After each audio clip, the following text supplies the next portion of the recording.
চিন্তা করেন ওমরের মতো মানুষ, তিনি বললেন আমার যা কিছু রয়েছে দুনিয়ার সব কিছুর উপরে আপনাকে রেখেছি, কিন্তু আমার জীবনের উপরে রাখতে পারি নাই। আল্লাহ রসুল বললেন তুমি এখনো প্রকৃত মুমিন হতে পারো নাই। ওমর চক্ষুটা বন্ধ করে ডাক দেয়া বলে ইয়া রাসূলুল্লাহ, ইয়া হাবিবাল্লাহ, এই মুহূর্তে থেকে আমি ঘোষণা করে দিলাম আমার জীবনের চাইতেও আমি আপনাকে বেশি মহব্বত করি, ভালোবাসি। আল্লাহর রসুল বলেন তুমি এখন প্রকৃত ঈমানদার। আমরা কি করেছি? কথা বলেন। রাসূলের সুন্নাত আপনার মধ্যে নাই, নাম দিয়েছেন আশিকের রাসূল। রাসূলের কোনো সুন্নত নাই, দাইমি সুন্নতগুলো নাই নাই। আপনারা বিধর্মীদের কৃষ্টি কালচারগুলো গ্রহণ করি, আল্লাহ রসুলের দেওয়া কৃষ্টি কালচারগুলো আমরা গ্রহণই করি না। যেন আল্লাহ রসুল সাল্লাল্লাহু আলাইহি ওয়াসাল্লামকে মহব্বত করতে হবে জীবনের চাইতে বেশি না কম। আল্লাহ রসুল সাল্লাল্লাহু আলাইহি ওয়াসাল্লাম যেই জায়গায় যান, যেইটা ধরেন, যার সাথে সম্পর্ক হয়, সবগুলোই আমার রসুলকে বেশি মহব্বত করে। সুবহানাল্লাহ বলেন। রাসূলের প্রত্যেকটা কদম যেই জমিনে পড়েছে, কদমটাও দামি হয়ে গেছে। সুবহানাল্লাহ বলেন।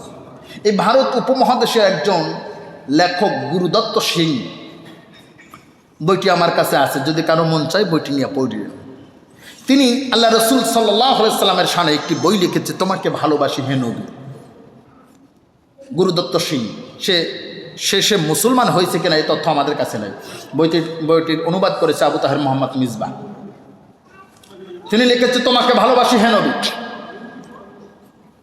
কবিতার ছন্দে ছন্দে আল্লাহ রসুলের প্রতি তিনি ভালোবাসা প্রকাশ করে, রাসূলকে মহব্বত করে, মদিনাকে সম্মানিত করতে গিয়ে হিমালয় পর্বতকে ডাক দেয়া বলো, হে হিমালয়, কেন তুমি তোমার মাথা উঁচু করে এভাবে দাঁড়িয়ে আছো?